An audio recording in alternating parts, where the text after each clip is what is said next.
अष्टाध्यायी जगन्माता यस्य चित्तात् समुत्थिता वेदानामुपकाराय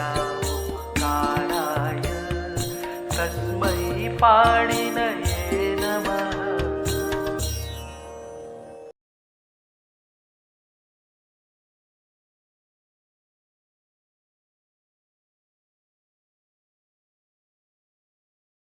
नमः पाणिनये। हम लोग पौष्पी प्रक्रिया के अनुसार सुबंत शब्दों की सिद्धि कर रहे हैं और अदंत पुंलिंग तक शब्दों के रूप हम सिद्ध कर चुके हैं और अदंत पुंलिंग के बाद अदंत नपुंसक लिंग के रूप हमें बनाना है। स्त्रीलिंग में कोई शब्द अदंत होता नहीं है क्योंकि वह अदंत शब्दों से कोई ना कोई प्रत्यय हो जाता है। स्त्रीत्व की विवक्षा में कोई ना कोई प्रत्यय हो जाता है क्या भी, तो अदंत रह नहीं जाते हैं। इसलिए हम अदंत नपुंसक लिंग शब्दों के रूप अब आरंभ कर रहे हैं। हम इसको पाठ के आरंभ में जान चुके हैं कि नपुंसक प्रातिपदिकों के लिए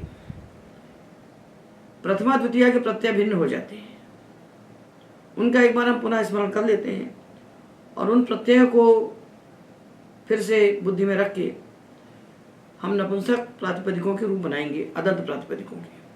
और तृतीया से सप्तमी तक तो रूप प्रायः समान ही होते हैं, प्रायः। तो 60 पृष्ठ खोल लीजिए, अष्टाध्यायी सहज बोध पंचम भाग। इसमें पहला सूत्र आता है ह्रस्वो नपुंसके प्रातिपदिकस्य। जो अजंत नपुंसक प्रातिपदिक होता है उसको ह्रस्व हो जाता है। अजंत प्रातिपदिक है और यदि वो नपुंसक को कहता है तो ह्रस्व हो जाएगा। जैसे हमने कहा ग्रामम नयति ग्रामणी ही, तो ग्रामणी है, तो ग्रामणी शब्द यदि नपुंसक को कहेगा, जैसे कुलम, ग्रामणी कुलम, तो उस ई को ह्रस्व हो जाएगा, ग्रामणी कुलम बनेगा। नपुंसक प्रातिपदिक के अंत में दीर्घ यदि दिखाई पड़ता है तो सबसे पहले उसको आप ह्रस्व बना लीजिए। ये पहली बात है। ये तो बात हुई प्रातिपदिक के विषय में। खलम पुनाति खलपूहु, तो खलपू प्रातिपदिक बना, ऊ का अंत। ये प्रातिपदिक यदि नपुंसक को कहेगा तो ह्रस्व हो जाएगा। कटप्रू ह्रस्व हो जाएगा।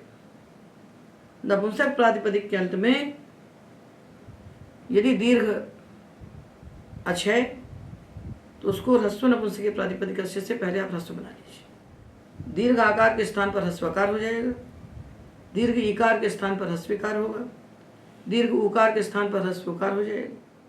तो हमने इनको बना लिया ह्रस्वांत और इसके बाद विचार किया कि नपुंसक प्रातिपदिकों के लिए प्रत्यय क्या होंगे। तो हमने पढ़ा है जश शशो शी, जो जस और शस है इनके स्थान पर शी हो जाएगा। तो जश शस के स्थान पर शी होगी और ये जो दो शी हुए हैं जश शस के स्थान पर, इनकी शी सर्वनाम स्थानम से सर्वनाम स्थान संज्ञा है।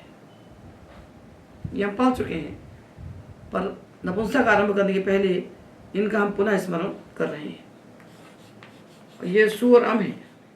ये जब नपुंसक प्रातिपदिक के बाद आते हैं तो स्वमोर नपुंसकात् सूत्र से इनका लुक हो जाता है और यदि अदंत प्रातिपदिक के बाद आते हैं तो इन दोनों के स्थान पर अतोम सूत्र से अम हो जाता है। तो अभी हम अदंत बना रहे हैं प्रातिपदिक, तो इसलिए हमने इन दोनों को अम कर दिया, इन दोनों को शी कर दिया, जो हो जाएंगे ई और ई। और ये जो द्विवचन के औ थे, औ औट, इनके स्थान पर नपुंसकाच्च सूत्र से शी आदेश हो जाता है। शकार की संज्ञा होकर के ई बचता है। यहाँ शकार की संज्ञा होकर छोटा ई बचता है, यहाँ शकार की संज्ञा होकर बड़ा ई बचेगा। ये प्रत्यय हो गए। तो प्रत्यय क्या बन गए अदंत के लिए? अम ई ई और अम ई और ई, ये प्रथमा द्वितीया के लिए विभक्तियां बन गई।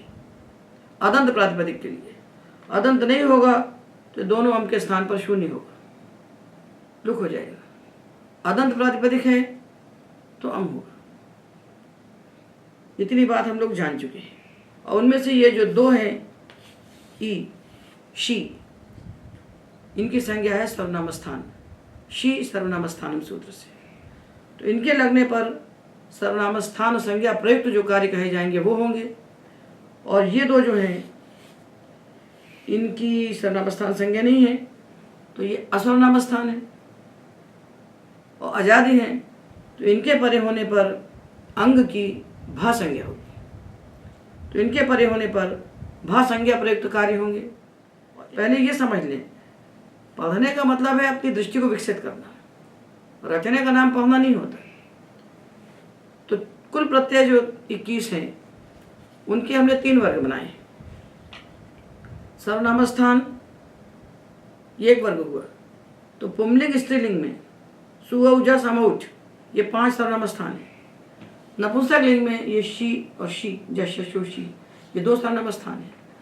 तो सर्वनाम स्थान संज्ञक प्रत्यय कुल 7 हैं सुबंध प्रक्रिया में, और जो बच गए उनका नाम अपने आप हो गया असर्वनाम स्थान। उनके हमने 2 हिस्से बनाए, आजादी और आजादी से भिन्न। तो आजादी कितने हैं? शस, टा, गे, गसी, गस, ओस, आम, गी, ओस, ये 9 प्रत्यय हैं आजादी। इनके परे होने पर यचिभम सूत्र से अंग की भा संज्ञा होगी, जिससे लगेंगे 9 प्रत्यय उसका नाम भा हो जाएगा। और जो बच गए 7 भ्याम भिस, भ्याम भ्यस, भ्याम भ्यस और सुख, ये 7 प्रत्यय लगने पर अंग की पद संज्ञा हो जाएगी। तो 3 हिस्से में प्रक्रिया चलेगी, सर्वनाम स्थान परे होने पर होने वाली प्रक्रिया, और भा संज्ञक अंग होने पर होने वाली प्रक्रिया, और पद संज्ञक अंग होने पर होने वाली प्रक्रिया। ये 3 विभाग में पूरी सुबंध प्रक्रिया बैठी हुई है। इन 3 विभाग को जान लेने से हमें एक एक शब्द के रूप नहीं बनाने पड़ते कि प्रथमा से सप्तमी तक 21 विभक्तियों के रूप हम बनाएं, ये सब करने की आवश्यकता नहीं है। तो हमको प्रक्रिया का विज्ञान मालूम होना चाहिए, तो ये विज्ञान हमने आपको करा दिया। और तृतीया से चलेंगे हम, जब तृतीया से सप्तमी तक, तो जैसे रूप हमने अदंत पुंलिंग बनाए वैसे ही रूप अदंत नपुंसकलिंग के बनेंगे। प्रथमा और द्वितीय को बनाना है केवल, अदंत नपुंसकलिंग प्रातिपदिकों में हमको केवल प्रथमा द्वितीय के रूप बनाना है। और ये कहना कि जैसी प्रथमा होती है वैसी द्वितीय होती है, ऐसा कभी कभी नहीं भी होता है। इसलिए भ्रांति को हटा दीजिए। आगे हम देखेंगे कभी कभी ऐसा होता है कि प्रथमा द्वितीय ग्रुप अलग अलग हो जाते हैं, तो सावधानी से बनाइए। तो ये तो विचार हो गया प्रत्ययों का। अतोम नपुंसकाच जशोषि और शी सर्वनाम स्थानम, ये जान लिया। और ह्रस्व नपुंसक के प्रातिपदिक से हमने नपुंसक प्रातिपदिक को ह्रस्व कर दिया। अब हम प्रक्रिया को आरंभ करते हैं। ये अदंत प्रातिपदिक है ज्ञान, ये नपुंसक है और अदंत है। अदंत नपुंसक प्रातिपदिक इसका नाम है। इसके बाद जब सु आया तो अतोम सूत्र से इसके स्थान पर अम हो गया, और जब इसके बाद अम आएगा तो भी अम के स्थान पर अम हो जाएगा, अम हो गया। तो ज्ञान है और अम है। आ के बाद आ प्राप्त हुआ, आकर सवर्ण दीर्घ प्राप्त हुआ। उसको बाद क्या तो गुण आया, पदांत तत् से गुण परे होने पर रूप एक आदेश प्राप्त हुआ। उसको बाद कर प्रथम यो पूर्व सवर्ण आया। वो कहता है कि अक से प्रथमा द्वितीय संबंधी अच परे होने पर पूर्व पर के स्थान पर पूर्व सवर्ण दीर्घ का आदेश होता है। पूर्व सवर्ण दीर्घ पहले वाले के समान दीर्घ हो जाए तो ज्ञानाम बन जाएगा। इसलिए यहाँ पर बनाया गया आमी पूर्व। अक से अम संबंधी अच परे होने पर पूर्व पर के स्थान पर पूर्व रूप एक आदेश होता है। तो ये जो आ था तो ये हो गया पूर्व का रूप, तो बन गया ज्ञानम, नहीं तो ज्ञानाम बन जाता। तो अमी पूर्व सूत्र जो है ये प्रथमयो पूर्व संभावना को बांधने के लिए, और प्रथमयो पूर्व संभावना सुबंध प्रक्रिया में लगता है, तिंगंत में लगता नहीं। तो अमी पूर्व सूत्र की आवश्यकता है सुबंध प्रक्रिया को। तो जो कौमुदी में लंग लकार में अम वामा प्रत्यय जब आते हैं तो अभवम बनाने के लिए टीकाकारों ने अमी पूर्वा से जो पूर्व रूप किया है वो असंगत है, क्योंकि प्रथम या पूर्व सर्वनाम प्राप्ति नहीं है। वहाँ अकस सवर्णी दीर्घ प्राप्त होगा, उसको बात करा तो गुण से पररूप हो जाएगा, तो अभवम बन जाएगा, अगच्छम अभवम बन जाएंगे।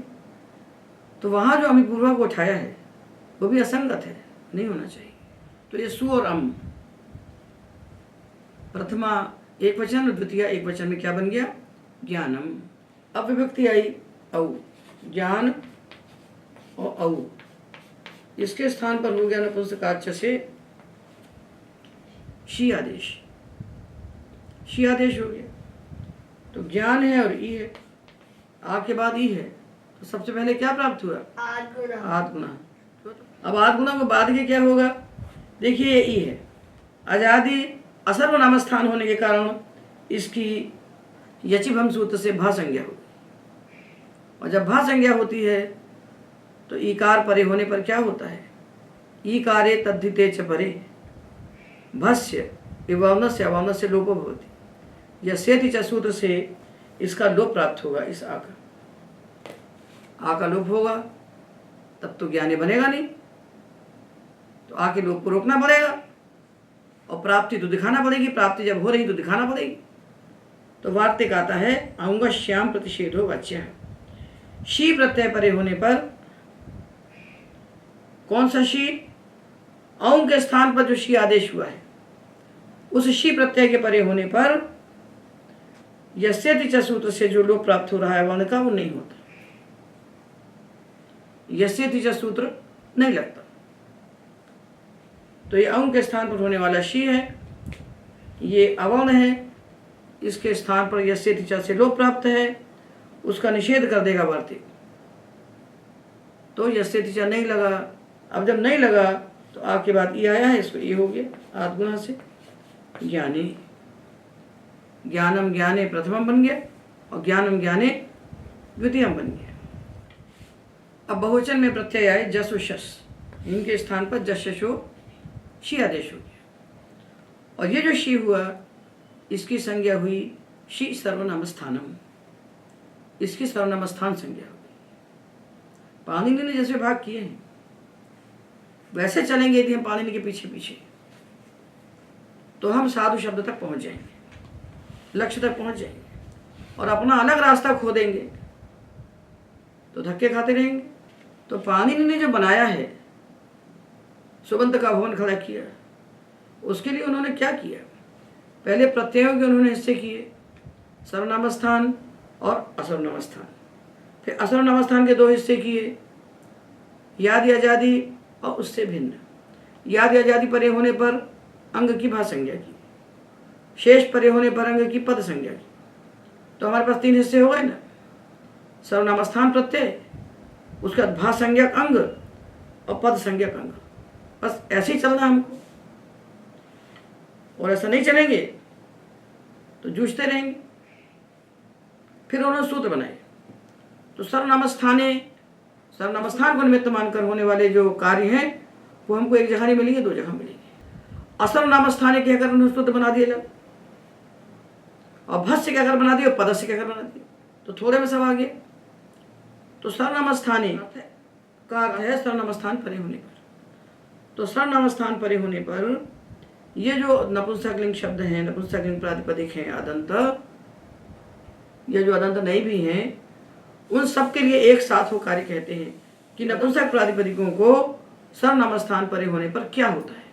एक साथ देख लीजिए और सारे नपुंसक एक साथ बना लीजिए ना भाई। क्यों यहाँ से वहाँ तक भटकना? कारांति कारांतु कारांत का हमने कोई कसम खाई है कि हम इसी क्रम से चलेंगे?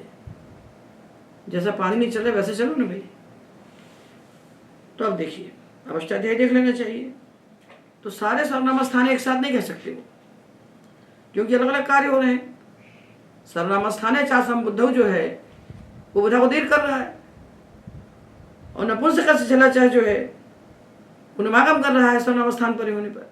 सर्वनाम स्थान को निमित्त मानकर होने वाले जो कार्य हैं वो हमको एक जगह नहीं मिलेंगे, दो जगह मिलेंगे। एक सर्वनाम स्थान आता है 648 में, सर्वनाम स्थान है चासम बुद्धव। ये कौन सा प्रकरण है? उपधा को दीर्घ करने वाला प्रकरण। इस सर्वनाम स्थान के परे होने पर उपधा को दीर्घ होता है, उपधा को दीर्घ नहीं होता, इसका विचार किया जाए। और ये जो दूसरा आता है सर्वनाम स्थान, ये आता है 7170। उगदचाम सर्वनाम स्थाने धातु हो। ये सूत्र कहाँ पर आया है? इदितो नुम धातुओं के प्रकरण में, ये नुमागम के प्रकरण में आया है। तो सर्वनाम स्थान परे होने पर होने वाले नुमागम का विचार करता है।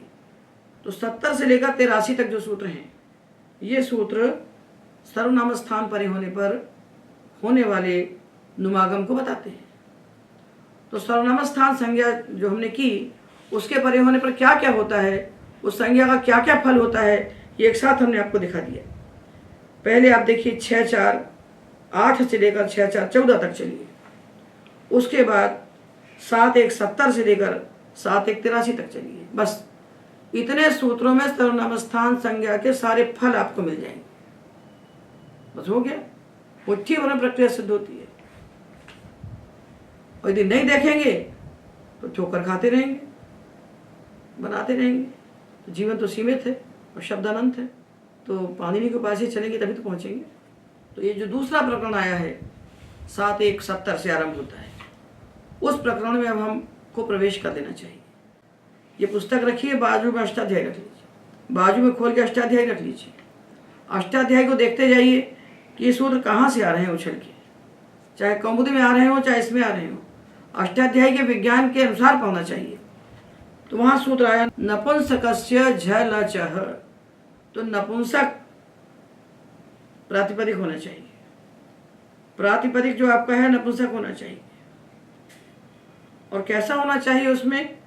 अच से उत्तर जो झल, आज उत्तर झल चाहिए, अच से उत्तर झल हो, तदंत नपुंसक को और अजंत नपुंसक। मतलब हम देखिए इसमें क्या, झलंत नपुंसक चाहिए और अजंत नपुंसक चाहिए। इतना ही दिख रहा है सूत्र में हमको। झलंत नपुंसक प्रातिपदिक हो, ऐसा प्रातिपदिक हो जो नपुंसक हो, उसके अंत में झल हो। यकृत शकृत, झलंत है, नपुंसक है। और अजंत हो, जैसे ज्ञान, वन, पुष्प, वारी, मधु, ये अजंत नपुंसक है। तो अजंत नपुंसक तो ठीक है, तो सारे झलंत नहीं, इसके पहले अच को लिए। हमको ऐसे झलंत नपुंसक प्रातिपदिक चाहिए जिनमें झल के पहले अच हो, झल के पहले अच होना चाहिए। जैसे आपने लिया यकृत, ये झल है, इसके पहले री है, अच है। और यदि आपने प्रातिपदिक ले लिया अंच, तो झल है, झल के पहले अच नहीं है, तो नपुंसक से झला चाहिए, यहां नहीं लगेगा, क्योंकि यहां झल तो है, अजुत्तर नहीं, अजुत्तर झल चाहिए, अच से परे झल हो। उसी झलंत नपुंसक प्रातिपदिक में सूत्र लगेगा नपुंसकस्य झलचः। तो झलंत और अजंत ये बने नपुंसक के विशेषण। और विशेषण को क्या होता है? ये विधि तदंतस्य से, विशेषण तदंत की संज्ञा होता है। तो जहाँ विशेषण होगा वहाँ तदंत विधि होगी। तो नपुंसक अर्थ क्या हो जाएगा? झलंत अजंत उसके विशेषण बनेंगे। तो झलंत और अजंत जो नपुंसक, उन अंगों को अंगस्य का अधिकार है, अंगस्य का अधिकार है, तो अंगस्य में विशेषण बन गया। तो झलंत और अजंत जो नपुंसक अंग, उनको नुम का आगम होता है। कब होता है? सर्वनाम स्थाने परतः, सर्वनाम स्थान परे होने पर। तो ये ज्ञान जो है ये हमारा अजंत नपुंसक है, इसको नुम का आगम हो गया। नुम में बचा न और शी में बचा ई, तो क्या बन गया? ये ज्ञानन और ई। ये सर्वनाम स्थान संज्ञा का एक फल हुआ, अजंत प्रातिपदिक को नुमागम। अब दूसरा फल होगा, सर्वनाम स्थान का दूसरा प्रकरण है 6-4 में। तो 6-4 8 सूत्र है। सर्वनाम स्थाने चा संबुद्धौ, देखिए 61 पेज पर लिखा हुआ है। नकारांत अंग की उपधा को दीर्घ होता है संबुद्ध भिन्न सर्वनाम स्थान परे होने पर। ऐसा सर्वनाम स्थान जिसकी संबुद्धि संज्ञा नहीं है, तो इसके परे होने पर ये नान्त अंग है, इसकी उपधा को दीर्घ हो गया, तो बन गया ज्ञानानि। ज्ञानम ज्ञाने ज्ञानानि, और ज्ञानम ज्ञाने ज्ञानानि, ये प्रथमा द्वितीय बन गए। अब प्रथमा के साथ विचार करना चाहिए संबुद्धि का। एक वचनम संबुद्धि, प्रथमा के एक वचन की संबुद्धि संज्ञा होती है। तो ज्ञान प्रातिपदिक है अदंत, इसके बाद ये सु है, ये नपुंसक है, तो अतोम से इसको अम हो गया, और अमि पूर्व से ये ज्ञानम हमने बना लिया। ये संबुद्धि हम बना रहे हैं कि विभक्ति तो सु ही आएगी, उसके स्थान पर अम भी होगा, और अमि पूर्व से पूर्व रूप होकर ज्ञानम बन गया।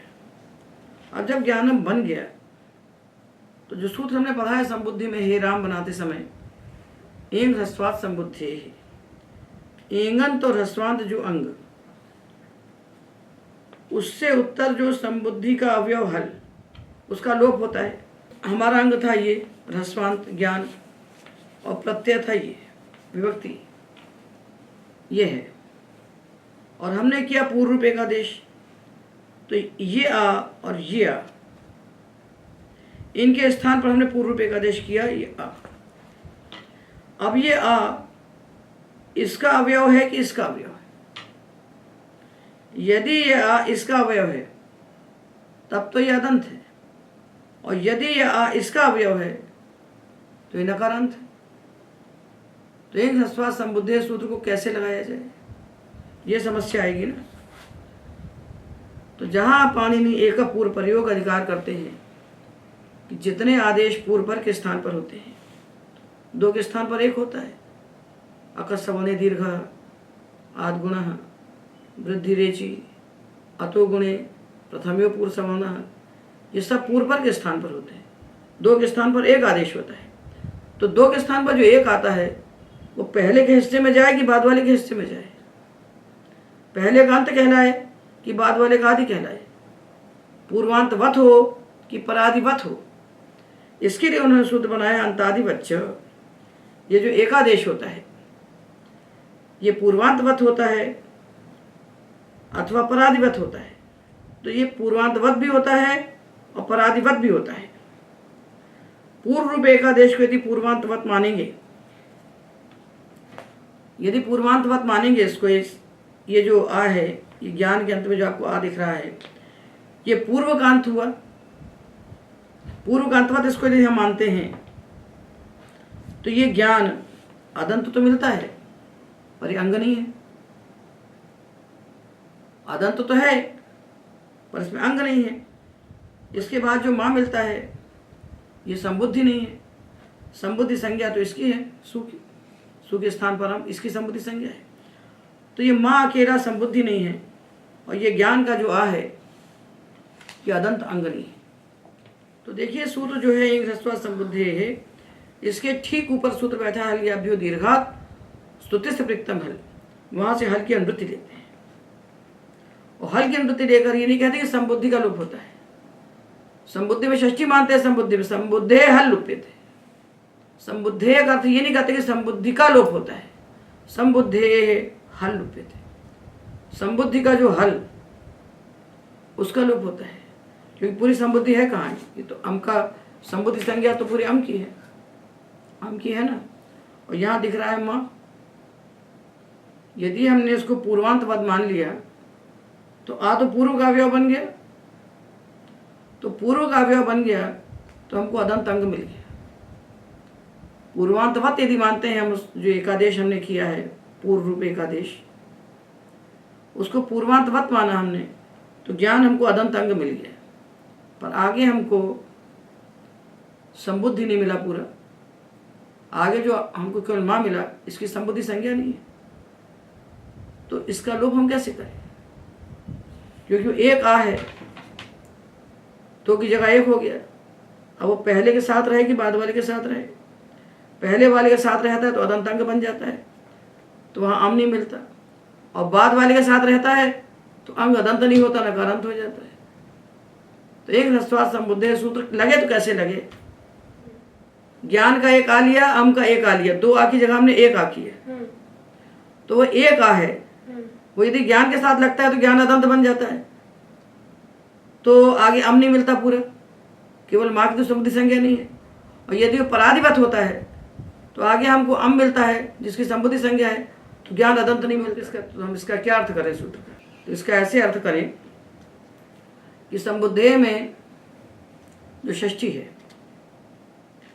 संबुद्धेय में षष्ठी है, इसको अवयव षष्ठी माने। और एक परिभाषा है उभयता आश्रयणेन अंतादिवत, दोनों एक साथ नहीं मान सकते आप कि पूर्वांतवत मान के इसको अदंत मान लें और परादिवत मान के उसको पूरा अम मान लें, ऐसा नहीं कर सकते। या तो पूर्वांतवत मानेंगे या परादिवत मानेंगे। तो हमने पूर्वांतवत मान लिया तो अदंत अंग हमको मिल गया और आगे हम नहीं मिला है। यदि हम अर्थ करते हैं संबुद्धेय लोप भवति, संबुद्धि का लोप होता है, तो अकेला जो माँ बचा है इसकी संबुद्धि संज्ञा नहीं है, तो क्या करें? तो ऊपर से हल की अनुवृत्ति कर लें और अर्थ करें संबुद्धेय यो हल सलुप्यते, संबुद्धि का जो हल उसका लोप होता है, तो बन गया अदंत अंग हो गया। इसके परे ये जो माँ है ये संबुद्धि का हल है, इसका लोप हो गया, तो हे ज्ञान बन गया। तो पूरे रूप हमारे बन गए ज्ञानम ज्ञाने ज्ञानानि, और संबुद्धि में ज्ञान ज्ञाने ज्ञानानि, हे ज्ञान हे ज्ञाने हे ज्ञानानि। द्वितीया में ज्ञानम ज्ञाने ज्ञानानि, और तृतीया से राम के समान पूरा का पूरा। ज्ञानेन ज्ञानाभ्याम ज्ञानैहि, ज्ञानाय ज्ञानाभ्याम ज्ञानेभ्यः, ज्ञानात् ज्ञानाभ्याम ज्ञानेभ्यः, ज्ञानस्य ज्ञानयोः ज्ञानानां, ज्ञाने ज्ञानयोः ज्ञानेषु। इसी प्रकार जितने भी अदंत नपुंसक शब्द होंगे, धन वन फल पुष्प वन, सब इसी प्रकार बनेंगे। अब हम अदंत नपुंसक सर्वनाम शब्द को लेते हैं। तो सर्वनाम शब्द हमने पढ़े, 30 सर्वनाम हमने पढ़े जो अदंत हैं। वो यदि नपुंसक प्रातिपदिक को कहते हैं तब उनके रूप कैसे बनेंगे? यहाँ भी हमको प्रथमा द्वितीया बनाना है। तृतीया से पुंलिंग समान ही होंगे क्योंकि प्रथमा द्वितीया के प्रत्यय बदले हैं, तृतीया से वही प्रत्यय हैं। जब वही प्रत्यय है तो वही प्रक्रिया हो। तो हमने प्रथमा द्वितीया में जो सर्वनाम प्रातिपदिक हैं अदंत, उनमें हमने पढ़ा त्यदादि नाम अह। जो त्यदादि अंतर्गण हैं, सर्वादि गण के भीतर त्यदादि अंतर्गण है। त्यतद यद एतद इदम अदस एक द्वि, ये 8 शब्द ही त्यदादि लिए जाते हैं। और युष्मद अस्मद भवतु किम को त्यदादि में नहीं लिया जाता। इसका विचार हम कर चुके हैं। तो 8 जो त्यदादि हैं, त्यदादि नाम अह, इन त्यदादियों के अंत को आदेश होता है। कब होता है? विभक्तो, विभक्ति परे होने पर, सारी विभक्तियां परे होने पर हो जाता है। और पूरे किम के स्थान पर का आदेश हो जाता है।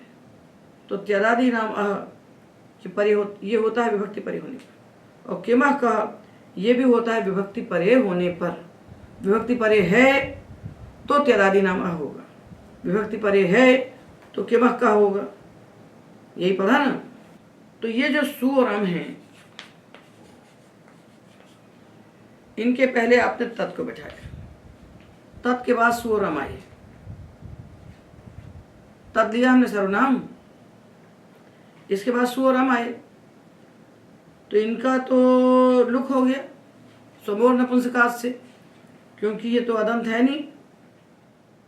नपुंसक प्रातिपदिक है तो नपुंसक होने से सु अम का लुक हो गया। जब पुंलिंग में था और सु आया था तो इसका लुक नहीं हुआ था, तो विभक्ति परे दिख रही थी, विभक्ति दिख रही थी, तो इसके स्थान पर आ आदेश हो गया था। इसको सा आदेश हो गया था तदोसा से, इसको रुत हो गया, विसर्ग हो गया था, सा बन गया। अब यहाँ तो विभक्ति ही चली गई और विभक्ति का लुक हो गया। और लुक होने के बाद प्रत्यय लोपे प्रत्यय लक्षणम से अंग कार्य होता नहीं, प्रत्यय लक्षण होता नहीं, क्योंकि सूत्र बैठा है नलुमतांगस्य। नलुमतांगस्य लुक के द्वारा जब लोप होता है तो तन्निमित्तक अंग कार्य नहीं होता, तो सुअम का लुक हो गया, तो त्यदादि नाम अह नहीं हुआ, तदोसा भी नहीं हुआ, कुछ नहीं हुआ, तो ये रह गया तत्। ठीक है। और जब तत् के बाद औ आया, औ के स्थान पर शी हो गया, तो ये विभक्ति है, ये तो विभक्ति है। तो विभक्ति परे होने पर त्यदादि नाम अह लग गया, तो ता और ई ते बन गए। तो सु और अम में बना तद, और शी और शी में बन गया ते। यहाँ त्यदादि नाम अह हो गया, तो ये ता हुआ और आगे शी आया तो ते बन गया। तो ये जब आया शी, जश शशो शी ही, तो ये भी विभक्ति है। तो तत् के बाद जब शी आया तब भी त्यदादि नाम अह हो गया, तो तत् को हो गया ता और ये ई। तो जैसा हमने ज्ञान में अदंतंग के बाद शी परे होने पर नुमागम करके ज्ञानानि बनाया, वैसे यहाँ पर हम तानि बना लेंगे। ता नुम और ई, तो तन और ई सर्वनाम स्थाने चा संबुद्ध उपधा को दीर्घ किया तानि, तत्ते तानि और तत्ते तानि। तो यहाँ पर शी और शी विभक्तियां दिखाई पड़ रही हैं। विभक्ति दिखेगी तो त्यदादि नाम वह होगा, और नहीं दिखेगी तो नहीं होगा। तो सु और अम नहीं दिखे तो वहाँ तद ही रह गया, और शी दिखाई पड़ा तो ते बन गया। ये शी दिखाई पड़ा तो नुमागम हो गया, नुमागम हुआ तो ता का तन बन गया, नाम तो हुआ तो सर्वनाम स्थाने चा संबुद्ध से उपधा को दीर्घ हो गया, क्योंकि शी की सर्वनाम स्थान संज्ञा है। तत्ते तानि तत्ते तानि। आगे पुंलिंग समान तेन ताभ्याम तैः तस्मै ताभ्याम तेभ्यः तस्मात् ताभ्याम तेभ्यः तस्य तयोः तेषां तस्मिन् तयोः तेषु। इसी प्रकार जो प्रातिपदिक आया किम, किम के बाद हमने लगाया सु और अम, तो इनको हो गया समूह नपुंसकात से इनका हो गया लुक। तो समूह नपुंसकात से इनका लुक हो गया।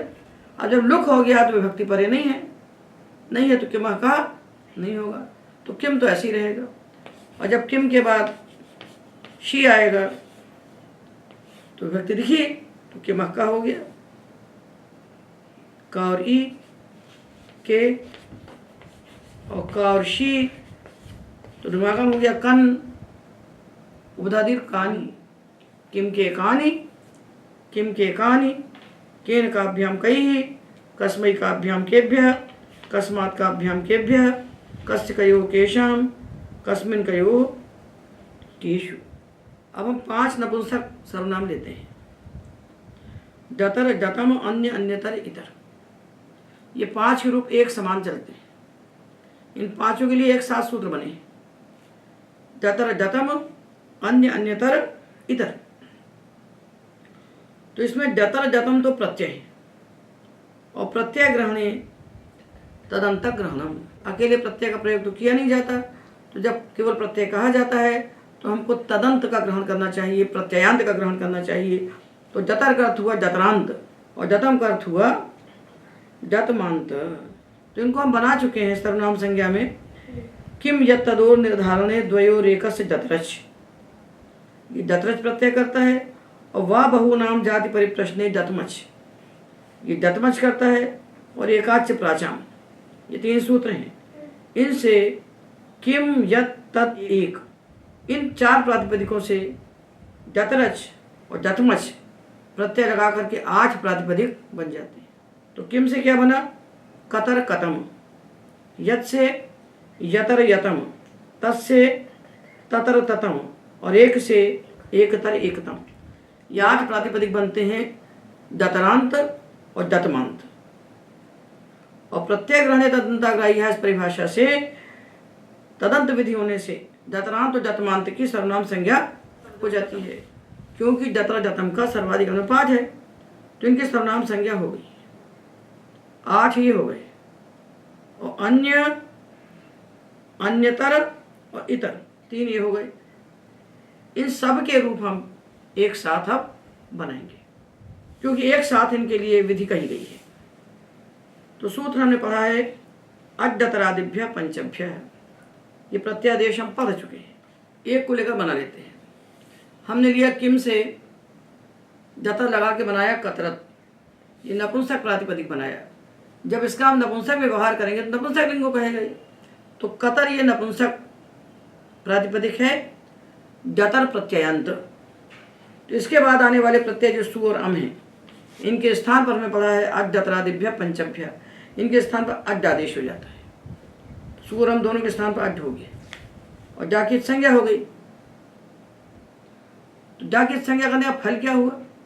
टेह सूत्र ने इसकी टीका लोप कर दिया, जिससे जत प्रत्यय होता है उसकी टीका लोप हो जाता है। तो टेह सूत्र से इसकी टीका लोप हो गया। तो क्या बन गया? कतर और अद। तो क्या बन गया? कतरत। अपावसाने से चर्च किया तो कतरत बन गया। कतरत सुअम को अड्ड हुआ, जाकी संज्ञा हुई, टेह से कतर की टीका लोप हुआ, आतु से मिलाया तो कतरत कतरत। और कतर में हमने लगाया शी तो आध गुना हो गया कतरे। और कतर में लगाया जशोशी तो नपुंसक से चला चमागम हुआ। जैसा तानी बनाया वैसे ही कतरानी बनेगा। कतरत कतरे कतरानी। ना को अनत्व हो गया, अक्को पांगुम व्यवाये पी से। कतरत कतरे कतरानी प्रथमा और कतरत कतरे कतरानी द्वितीय। तो प्रथमा द्वितीय हो गई। अब बात आई संबुद्धि की। तो ये है कतर। इसके बाद संबुद्धि का सु आया, जिसके स्थान पर अड्ड आदेश हुआ। तो कतर ये हमारा अदंत अंग था और अद ये प्रत्यय है संबुद्धि संज्ञक। प्रथमा एक वचन की हमने संबुद्धि संज्ञा की, सु की, उसके स्थान पर अद हुआ तो इसका नाम है संबुद्धि। ये इसको यदि हम अदंत अंग मानते हैं तो एक ह्रस्वा संबुद्धे से इसका हम लोप कर देंगे। पर यहाँ होता क्या है? यहाँ तो टीका लोप हो गया है और टीका लोप होने से हमारा अंग क्या है? ये कतरत जो है ये अदंत अंग रह नहीं गया। कतरत में रा के बाद जो हमको आ दिखाई पड़ रहा है वो तो अत का है, वो प्रत्यय का है, अंग का तो है नहीं। जो अंग है वो ह्रस्वांत नहीं है और जो ह्रस्वांत है कतर ये अंग नहीं है। रेफोत्तर आकार जो है प्रत्यय का अवयव है, अंग का अवयव नहीं है। तो कतर ये अंग नहीं है। ये जो हमको अदंत सुनाई पड़ रहा है इसकी अंग संज्ञा नहीं। और एक ह्रस्वा संबुद्धि कहता है एंगन, तो ह्रस्वांत जो अंग उससे उत्तर जो संबुद्धि का हल उसका लोप होता है। तो ये अंग तो रेफांत है, न एंगंत है न ह्रस्वांत है। इसलिए यहाँ ये संबुद्धि का जो हल है, ये हल तो संबुद्धि का है और इसका लोप नहीं होगा। ज्ञान में हमने लोप कर लिया था, संबुद्धि के माँ का लोप किया था हे ज्ञान। यहाँ नहीं कर सकते क्योंकि यहाँ जो अंग का आ था उसका तो लोप हो गया। तो अंग है रेफांत और जो अदंत दिख रहा है वो अंग नहीं है, इसलिए इस दकार का लोप नहीं होगा। हे कतरत यही बनेगा। तो कतरत कतरे कतरानी और हे कतरत हे कतरे हे कतरानी। और द्वितीया में कतरत कतरे कतरानी यही बनेगा। और तृतीया से कतरेण कतराभ्याम कतरई ही तत् के समान बना लेंगे। इसी प्रकार कतम से कतमत कतमे कतमानी। इसी प्रकार अन्य से अन्यत अन्ये अन्यानी, अन्य तरत अन्य तरे अन्य तराणी, इतरत इतरे इतराणी ये बन जाएगा। और जो अन्यतम शब्द है ये अव्युत्पन्न प्रातिपदिक है। यहाँ ध्यान दीजिए, ये 8 तो हमने जतरा जतम से बनाए और अन्य तो अदंत था, उसके बाद आने वाले सुएम को अड्ड हो गया और अन्यतर इतर भी बन गए। तो ये जो अन्यतम शब्द है ये अव्युत्पन्न प्रातिपदिक है, जतम प्रत्यांत नहीं है, ये ध्यान रखना है। अन्यतम अव्युत्पन्न प्रातिपदिक है, जतम प्रत्यय से नहीं बना हुआ है, इसलिए इसके बाद आने वाले सुअम को अड्डादेश नहीं होगा, तो इससे अन्यतमम बनेगा। तो एकाच से प्राचाम से जो हमने एकतम शब्द बनाया है और एकतर बनाया है, तो उस एकतर शब्द से जो प्रत्यय होते हैं सुअम, उनके स्थान पर अड्डादेश नहीं होता। अड्डतरादिभ्य पंचभ्य का निषेध है, एक तरात प्रतिषेधो वक्तव्य है। तो एक तर के बाद आने वाले सुअम को जब अड्डादेश नहीं होगा तो एक तरम एक तरम बनेगा, एक तरत नहीं बनेगा, इसको ध्यान रखना है। इस प्रकार हमने ये जो अदंत नपुंसकलिंग प्रातिपदिक हैं, जतरांत और जतमंत, कतर कतम, यतर यतम, ततर ततम, एकतर एकतम, 8 ये और अन्य अन्यतर इतर 3 ये, इनके सुबंध रूप हमने निष्पन्न कर लिए। एतावत्।